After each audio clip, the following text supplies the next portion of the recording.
స్కూల్లో head master sir అంటే ఎవరికైనా భయమే కదా. ఆయన మాట పోరలే కాదు టీచర్లు కూడా వినవలసిందే. లేకుంటే కొందరు హెడ్ మాస్టర్లకు బీపీలు కూడా లేస్తాయి. సరే, ఈ బీపీలు షుగర్ల సంగతి పక్కకు పెడదాం కానీ మనం ఇప్పుడు ఒక బడికి పోదాముల్లా. ఆ బడికి హెడ్ మాస్టర్ కంటే పెద్ద సార్ వచ్చిండు ఏదో చెకింగ్ కోసం. మరి అట్లా వచ్చినప్పుడు ఆ పెద్ద సార్కు మర్యాద ఇవ్వాలి కదా.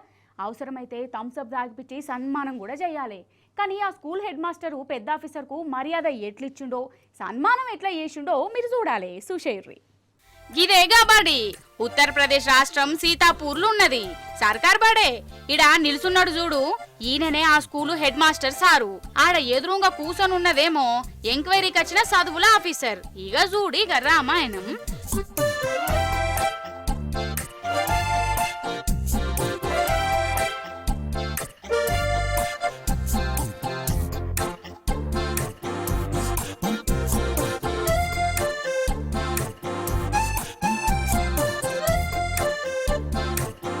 ఓరి నాయను, చూసినవా బెల్ట్ తీసి పొట్టు పొట్టు కొడుతూనే ఉన్నాడు కదా. ఆగో, ఎంత ఆపినా ఆగుతనే లేడోలా.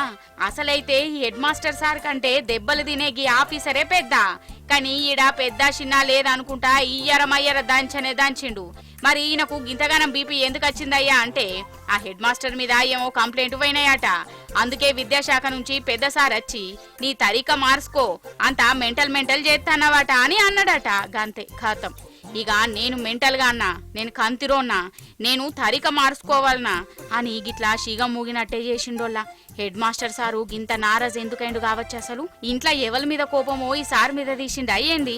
నేను ఈయన కంటే పెద్ద సార్ను గిట్లా కొట్టుడేందోల్లా. మరి లాస్ట్కి ఏమైందని అడగరేంది చెప్తా.